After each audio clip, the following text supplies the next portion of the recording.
నమస్తే. ఇన్నాళ్ళు నన్ను సపోర్ట్ చేస్తూ, ఎంకరేజ్ చేస్తూ మీ ప్రేమని నాకు అందిస్తున్న ప్రతి ఒక్కరికి కృతజ్ఞతలు. అలాగే ఈ వీడియో కూడా ఖచ్చితంగా మీకు ఉపయోగపడుతుంది. లైక్, షేర్ అండ్ సబ్స్క్రైబ్ చేసి మీ సపోర్ట్‌ని నాకు అందించండి. అలాగే ఈ వీడియో పట్ల మీకున్న అభిప్రాయాన్ని కామెంట్ సెక్షన్‌లో కామెంట్ చేసి తెలియజేయండి. ఇప్పుడు వీడియోని చూద్దాం.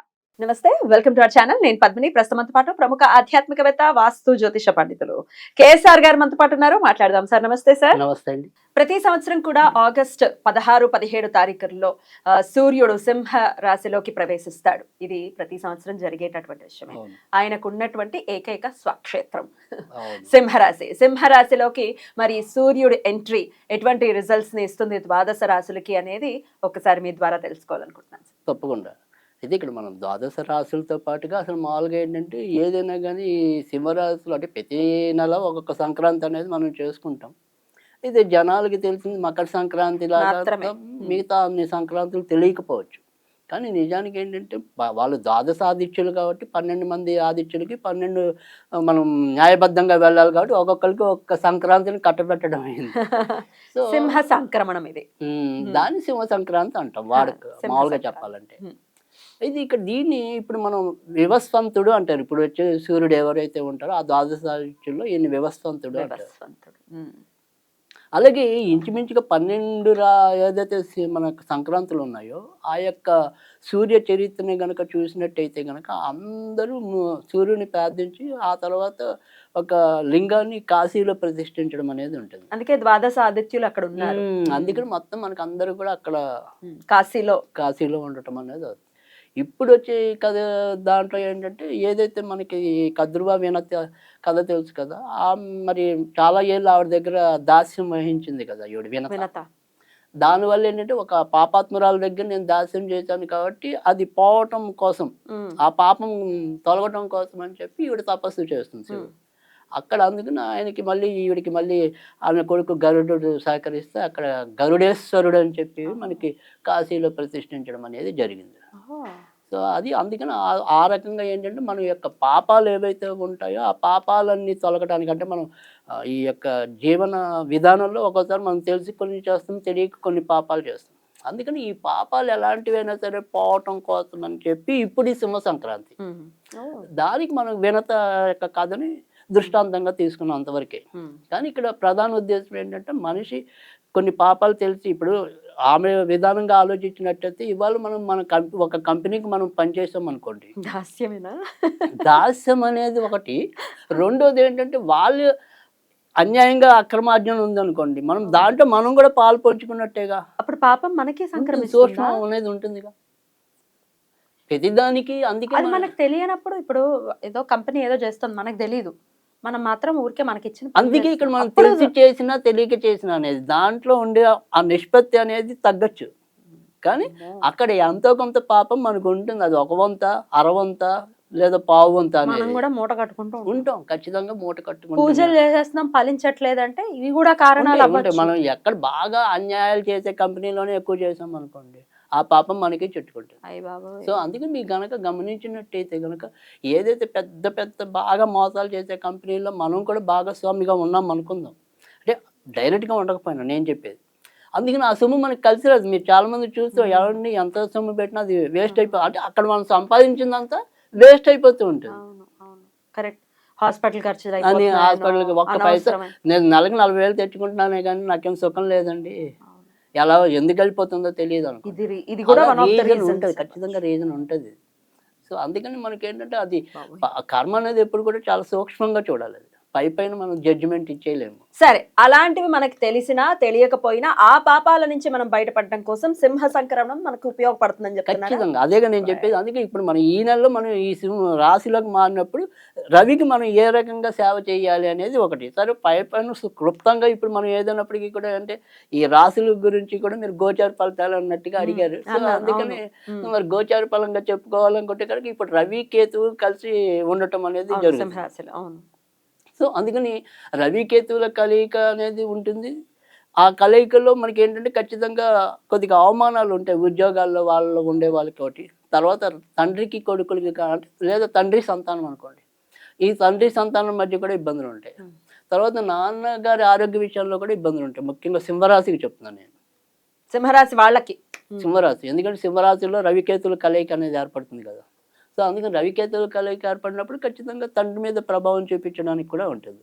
కనుక తండ్రికి అంత ఇబ్బంది ఉంది. మళ్ళీ తర్వాత మరి కన్యారాశికి వస్తే వ్యయంలో ఉండటం అనేది ఉంటుంది. వ్యయాధిపతి వ్యయంలోనే ఉంటాడు కాబట్టి ఖర్చులు సద్వినియోగం అవటం అనేది మంచిదే, కొంతవరకు మంచిది అవుతుంది. కానీ వీరు కూడా తండ్రి గారి ఆరోగ్య విషయంలోనే జాగ్రత్త తీసుకోవాలి.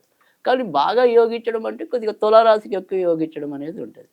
ఎందుకంటే లాభస్థానంలో సచేతల్లో రవి అనేది ఉండటం అనేది ఉంటుంది కాబట్టి వాళ్ళకి ఏదైనా అనారోగ్యాలు ఉన్నా కానీ కొద్దిగా రికవరీ అనేది ఇంకొద్దిగా బెటర్ అవుతుంది.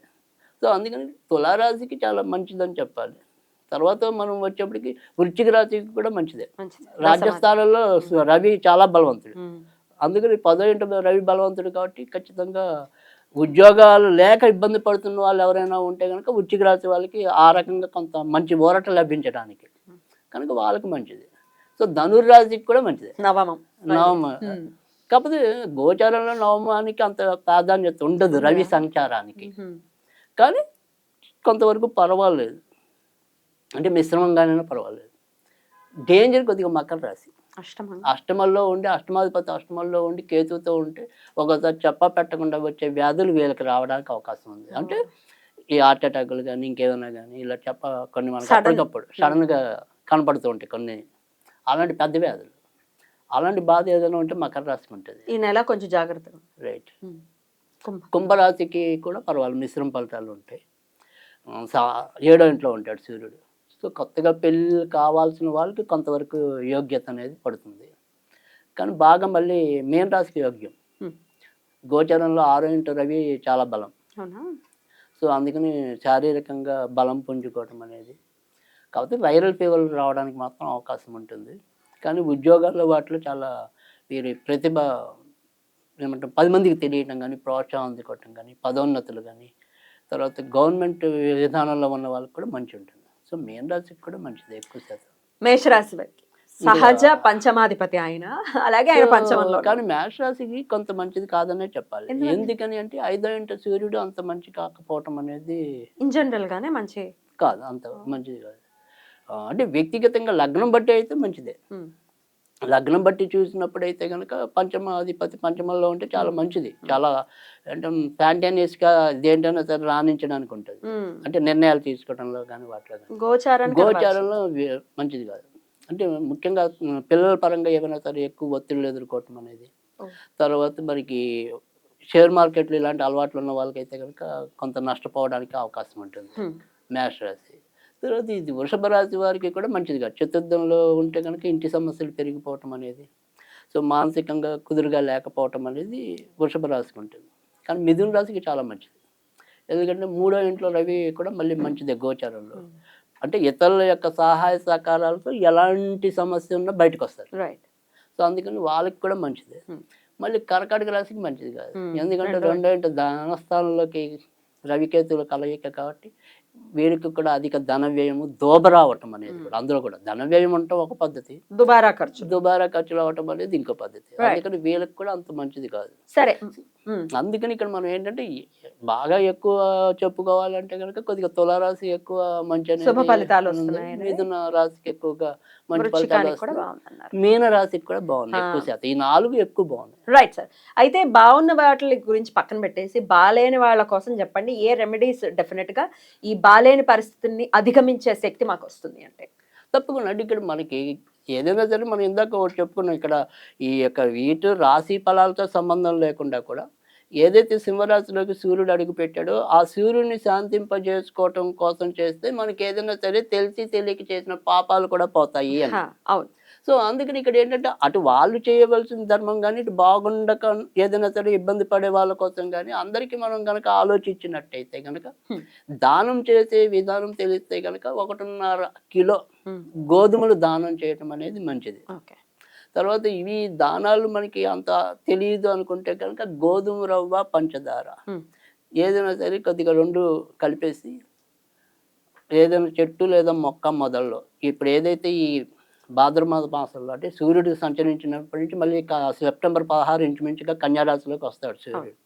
ఈ మధ్యలో ఎన్ని ఆదివారాలు వస్తే అన్ని ఆదివారాలు ఒక్కొక్క ఆదివారం మర్చిపోయినా పర్వాలేదు కానీ మామూలుగా అయితే అన్ని ఆదివారాలు కూడా కొద్దిగా గోధుమ రవ్వ పంచదార ఏదైనా సరే చెట్టు లేదా మొక్క లేదా మీ ఇంటికి పక్షులు వస్తే పక్షులకి అలా వేయటం వల్ల కూడా అంతే ఫలితం దక్కటం అనేది కూడా ఉంటుంది.